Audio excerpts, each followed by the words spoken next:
Hi, welcome to my channel. Serial വിശേഷങ്ങൾ പങ്കുവെക്കുന്ന എൻ്റെ ചാനൽ സബ്സ്ക്രൈബ് ചെയ്ത് സപ്പോർട്ട് ചെയ്യണം. അലീനയെ കുരുക്കാൻ തന്ത്രമൊരുക്കാണ് കമലയും ഹരിയും രോഹിത്തും. അങ്ങനെ അലീനയുടെ ബാഗിൽ നിന്നും മാല കണ്ടെടുക്കുകയാണ്.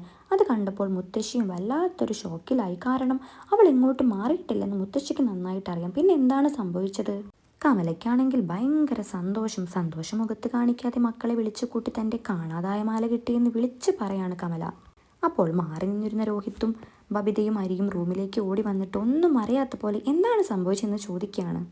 ഞാൻ നേരത്തെ പറഞ്ഞില്ലേടി, എൻ്റെ മാല കാണാനില്ലെന്ന്, അതിതാണ് എന്ന് കമല പറയുമ്പോൾ അരി ഒന്നും അറിയാത്ത പോലെ ചോദിക്കുകയാണ്.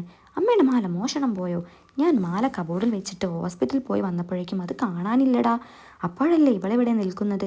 എനിക്ക് അപ്പോഴേ അറിയാമായിരുന്നു ഇവളാണത് കട്ടതെന്ന്. കമല ഒന്നും അറിയാത്ത പോലെയായി അഭിനയം. ബബിതയും കട്ട സപ്പോർട്ട്.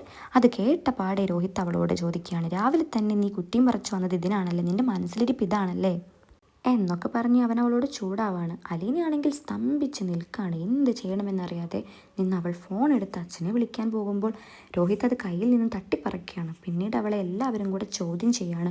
മാഡം, എനിക്കിതിൻ്റെ ആവശ്യമൊന്നുമില്ലല്ലോ, എൻ്റെ അച്ഛനെ നിങ്ങൾക്ക് അറിയാമല്ലോ, എൻ്റെ അച്ഛൻ എനിക്കിതെല്ലാം മേടിച്ചു തരുമല്ലോ. അവൾ സങ്കടപ്പെട്ട് പറയാണ്. അപ്പോഴേക്കും അവർ രോഹിത്തിനോട് പോലീസിനെ വിളിക്കാൻ പറയാണ്. അത് കേട്ടപ്പോൾ അവൾക്കാകെ ടെൻഷനായി. അവൾക്ക് മനസ്സിലായി ഇവർ അവളെ കൊടുക്കാൻ നോക്കിയതാണെന്ന്. അലീന കമലയുടെ കയ്യിൽ നിന്നും ഫോൺ മേടിക്കാൻ നിന്നപ്പോൾ അവളെ കമല തള്ളിയിടുന്നുണ്ട്. അപ്പോഴേക്കും പോലീസ് വന്നു. SI കമലയെ ചോദ്യം ചെയ്യാൻ തുടങ്ങുമ്പോഴേക്കും കമല ഭയങ്കര അഭിനയം. അവൾ കള്ളങ്ങൾ അങ്ങോട്ട് നിരത്താണ്. SI മുത്തശ്ശിയോട് ചോദിച്ചു, അവർ പറഞ്ഞത് സത്യമാണോ? മുത്തശ്ശിക്കാണെങ്കിൽ രണ്ടാളെയും തള്ളിപ്പറയാൻ പറ്റൊന്നുമില്ല. കാരണം മുത്തശ്ശി കമലയുടെ വീട്ടിലാണല്ലോ നിൽക്കുന്നത്. പിന്നീട് പോലീസ് അവളെ കൊണ്ടുപോവുകയാണ്. അവളാണെങ്കിൽ കരഞ്ഞു പറയണം, എനിക്കിതിൻ്റെ ആവശ്യമൊന്നുമില്ല സാർ, എന്നെ വെറുതെ വിടണമെന്ന്. അതേസമയം മനു കയറി വരുന്നുണ്ട്. മനു ആകെ ഷോക്കാവാണ്. എന്താണ് ഇവിടെ സംഭവിക്കുന്നത് എന്ന് ചോദിച്ചപ്പോൾ അലീന ഓടി വന്ന് അവനെ കെട്ടിപ്പിടിച്ച് കരയാണ്. അത് കണ്ട് ദേഷ്യമായ കമല എടി എന്ന് വിളിച്ച് അവളെ അവനിൽ നിന്നും തള്ളിയിടാണ്. അലീനയാണെങ്കിൽ കരഞ്ഞിട്ടെല്ലാം അവനോട് തുറന്നു പറയുന്നുണ്ട്. അവൾ പണ്ടത്തെ അലീനയല്ല, ബാലചന്ദ്രൻ അങ്കിളിൻ്റെ മകളാണ്. അവർക്ക് സ്വന്തമായിട്ട് സ്വർണ്ണക്കട തന്നെയുണ്ട്. പിന്നെ എന്തിനാണ് അവൾക്ക് അമ്മയുടെ സ്വർണം? SI ഒന്നും പറയാതെ അവരെല്ലാവരെയും മാറി മാറി നോക്കാണ്. SIക്ക് അത് കള്ളമാണെന്ന് ഡൗട്ടും വരുന്നുണ്ട്.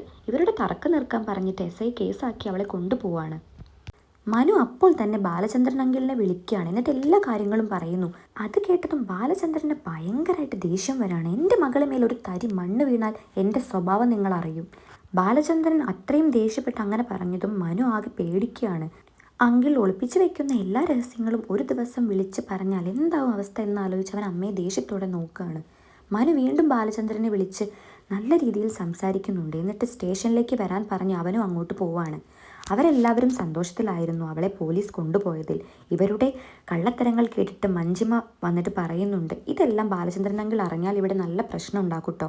അത് കേട്ട് എല്ലാവരും അവളെ പുച്ഛിക്കുകയാണ്. ഇതെൻ്റെ വീടാണ്, അയാൾ ഇവിടെ വന്ന് അതിക്രമം കാണിച്ചാൽ ഞാനത് കേസ് കൊടുക്കുമെന്ന് പറയാണ് കമല. അപ്പോൾ ബബിത ചോദിക്കുന്നുണ്ട്, മുത്തശ്ശിക്ക് എന്തെങ്കിലും ഡൗട്ടുണ്ടോ ആൻറ്റി എന്ന്? എന്നെ തള്ളി പറഞ്ഞാൽ അമ്മയ്ക്ക് ഇവിടെ നിൽക്കാൻ പറ്റില്ല, അതുകൊണ്ട് അമ്മയെ പേടിക്കണ്ട. പോലീസ് സ്റ്റേഷനിൽ ബാലചന്ദ്രൻ എത്തുമ്പോൾ അലീന ഓടി വന്ന് അച്ഛാ ഞാനൊന്നും ചെയ്തിട്ടില്ല എന്ന് പറഞ്ഞ് കരയുന്നുണ്ട്.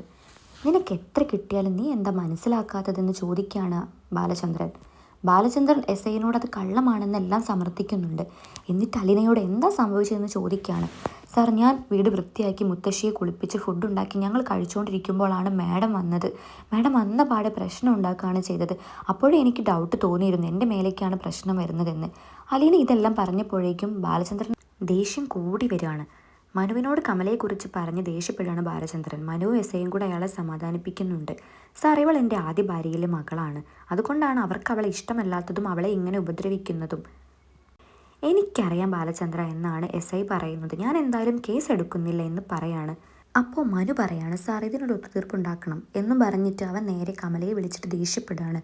മനു SIയോട് പറയാണ്, അവർ സത്യം ഒരിക്കലും പറയില്ല, നമുക്കൊരു അഡ്വക്കേറ്റിനെ വെച്ചിട്ട് ഈ കേസ് തെളിയിക്കണമെന്ന് പറയാണ്.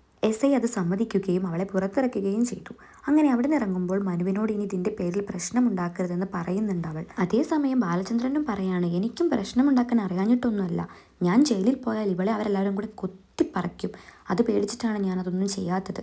അപ്പോൾ മനു പറയാണ്, അങ്കിൾ ഇനി ഇതിൻ്റെ പേരിൽ പ്രശ്നമുണ്ടാക്കരുത്, ഞാനത് തീർപ്പാക്കിക്കോളാം എന്ന് പറഞ്ഞ് അവരോട് മാപ്പ് ചോദിക്കുകയാണ്. അതോടുകൂടി ഇന്നത്തെ എപ്പിസോഡ് കഴിയാണ്. അപ്പോൾ ഓക്കെ, ബൈ.